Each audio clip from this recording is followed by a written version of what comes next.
With Tomb Raider 1 through 3 remastered releasing early next year on all modern consoles, some people in the gaming community are expecting negative reactions from the gaming media over Lara's body and how indecent she has looked like before.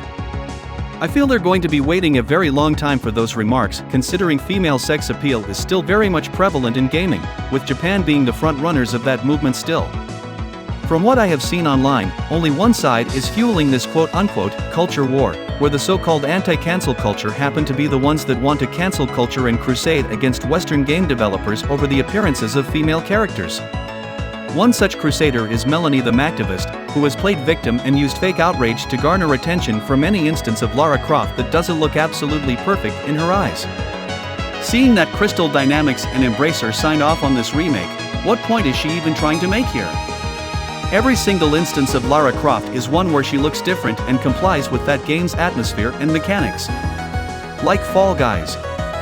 She's essentially blaming Call of Duty for being Call of Duty.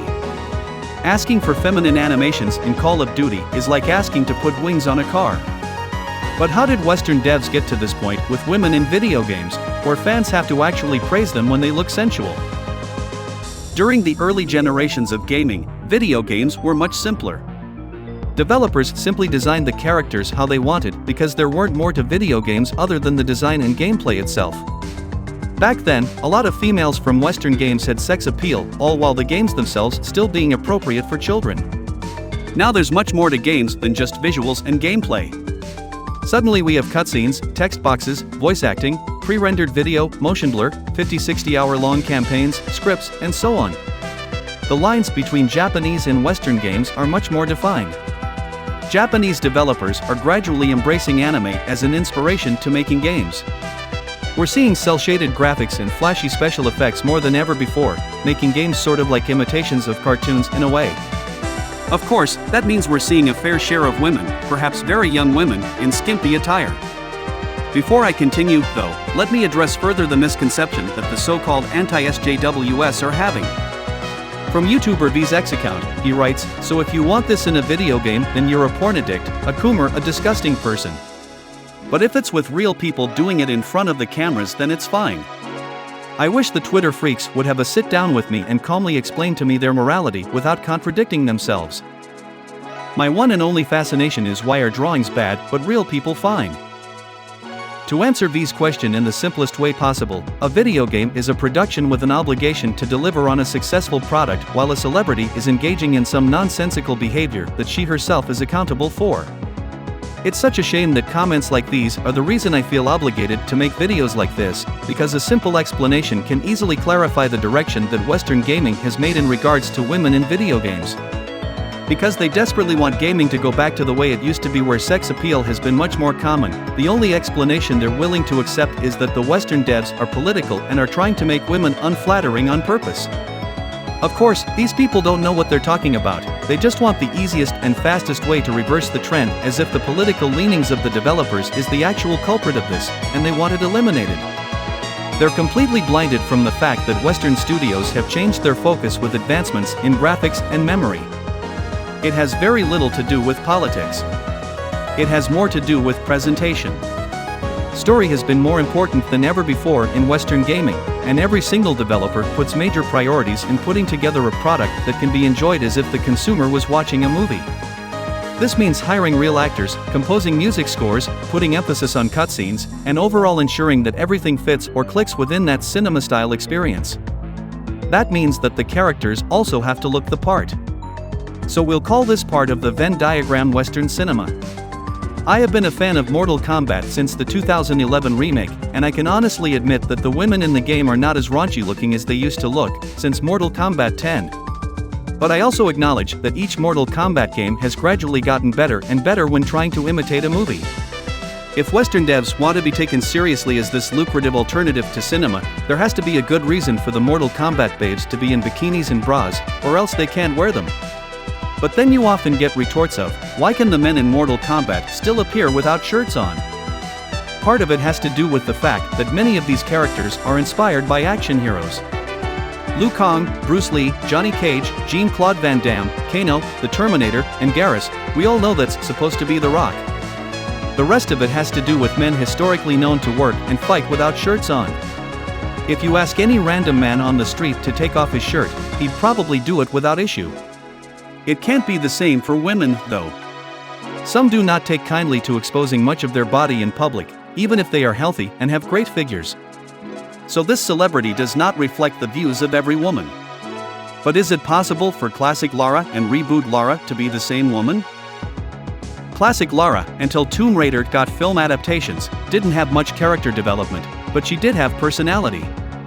In these older games, she's an independent, self-absorbed woman who is obsessed with her looks and her bank account. What's hers is hers, and what's yours is hers.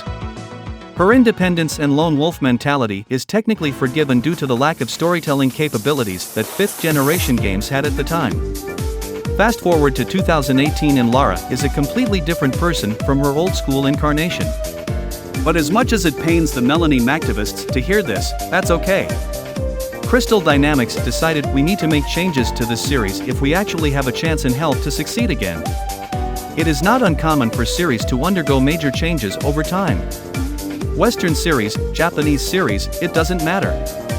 They all make changes in order for gamers to experience new products. Tomb Raider was suffering in the 2000s because for a long time, the series had not changed. There were no new modes or gameplay mechanics that pushed the envelope.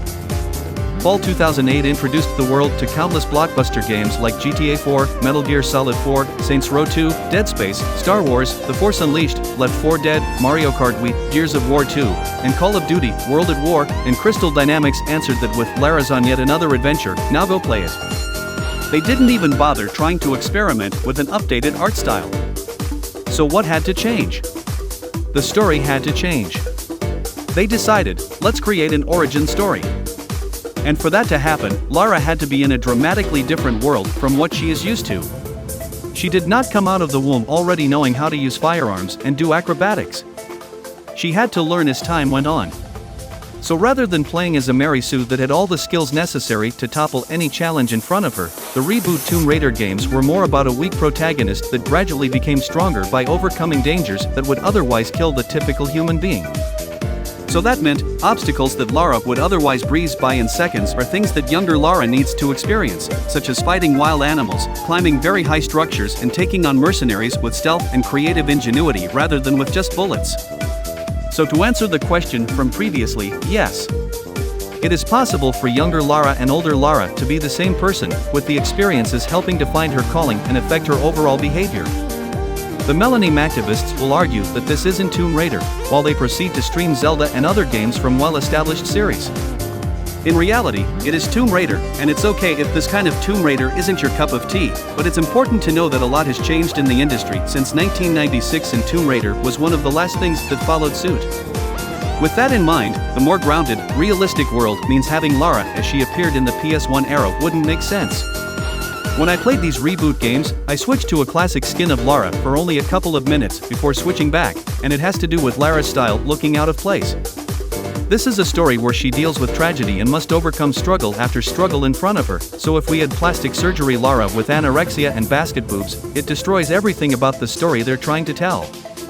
There is no occasion where it would make sense for her to look like this. Nobody would take the game seriously. Nobody would feel sorry for Paris Hilton, so Lara has to be more timid and have a body type that makes her more vulnerable like Lois Lane, and remove the ego from her. Lara eventually does raid tombs, but the idea of her giving artifacts back to the people is one thing that turns some fans off. But I see it as a personal flaw that she overcomes when she does get older, when she realizes that when she's good at something, she shouldn't do it for charity. Now with that being said, sex appeal hasn't entirely been done away with in Western video gaming. It's just limited to certain games, characters, and situations. Baldur's Gate 3 is a fine example of where you can still customize characters for them to look provocative, and you can also encounter character like Karlach. Grand Theft Auto and similar mature-themed games are where you'll happen to find prostitutes and hookers. Sports entertainment games like WWE 2K are where you'll happen to find women fighting in skimpy attire, because it reflects the in-ring theater scene on TV. And oddly enough, I can also customize swimsuits in Marvel Midnight Suns, so if you want to play a game where Wanda Maximoff can tell you her darkest secrets with little clothing on, go right ahead.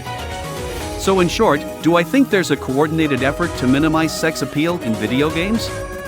No. Ultimately, it's up to the studios and what their stories ultimately call for. Do I think there should be more opportunities for sex appeal to be utilized? Absolutely. Many AAA studios seem to be putting all their eggs in very few baskets at the moment, where they don't want to take any risk they feel might drive away a part of their consumer base.